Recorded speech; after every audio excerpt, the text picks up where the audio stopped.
जंगल के एक छोटे मगर बहुत ही दिलचस्प गांव में रहता था एक शरारती गधा।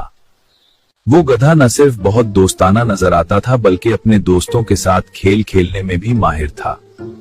लेकिन इसकी एक आदत थी, एक ऐसी आदत जो जंगल के सब जानवरों के लिए हमेशा हैरानी और कभी कभी परेशानी का सबब बनती है। आज भी जंगल में एक छोटे नाजुक खरगोश की जिंदगी थोड़ी साम में थी। गधे ने बड़े प्यार से खरगोश को अपने पास बुलाया।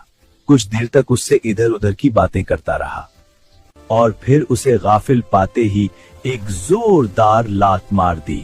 बेचारा छोटा सा खरगोश भारी भरकम गधे की जोरदार लात पड़ते ही गेंद की तरह अछलकर दूर जा गिरा। कई पसलियां टूट जाने से वो बुरी तरह तड़पने और करपने लगा। अपनी इस शरारत पर गधा बहुत ही खुश हुआ और जोरदार ठट्ठा लगाता हुआ एक तरफ को चला गया।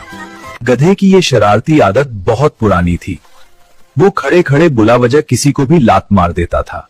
जंगल के भी छोटे बड़े जानवर उसकी इस शरारत से अक्सर परेशान रहते।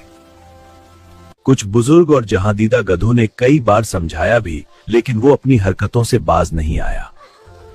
इसी तरह की बातों से वो नसीहत करने वालों को बेवकूफ बनाकर मन ही मन बहुत खुश होता है।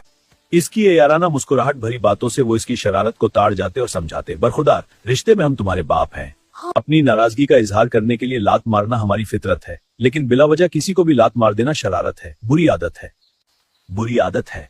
अब भी वक्त है इस बुरी आदत को छोड़ दो, वरना तुम तो जानते ही हो कि हर बुरी आदत का अंजाम बुरा ही होता है। बुजुर्गों की इस नसीहत पर गौर करने के बजाय गधे ने अपना पैर उठाकर उन पर भी घुमा दिया, और अगर नसीहत करने वाले वो बुजुर्ग तेजी से एक तरफ ना हट जाते तो उसकी लात सीधी उनकी थूथनी पर पड़ती। फिर भला गधे की लात खाने के लिए बुजुर्ग वहाँ कैसे ठहर सकते थे। पहली दोस्ती से ही सबके सब ढींचूम करते हुए 9-2-11 हो गए।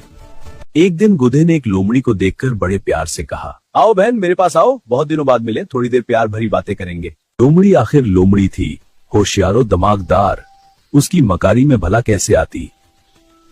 वो उसकी झांसा देकर लात मारने वाली आदत से बखूबी वाकिफ थी। गधे की बात सुनते ही वो उसे देखते हुए बड़े प्यार से मुस्कुराई और दिल में सोचा, कमबख्त तू, मुझे क्या सिखाता है, मन नहीं हिला रहा। मैं खुद तुझे आज ऐसा सबक दूंगी कि जिंदगी भर के लिए अपनी ये लात मारने की आदत भूल जाएगा। लोमड़ी दिल ही दिल में सोच रही थी, तेरी इस बुरी आदत से दूसरे कमजोर जानवरों को हमेशा के लिए छुटकारा मिल जाएगा। ये सोचते ही लोमड़ी ने अपने चारों तरफ देखा, फिर दिल ही दिल में मुस्कुराते हुए बड़े प्यार से गधे से बोली, मेरे गधे भैया, मैं बहुत दूर से आ रही हूँ और बहुत ही थकी हुई हूँ। मेहरबानी करके तुम ही अपनी इस बहन के पास आ जाओ।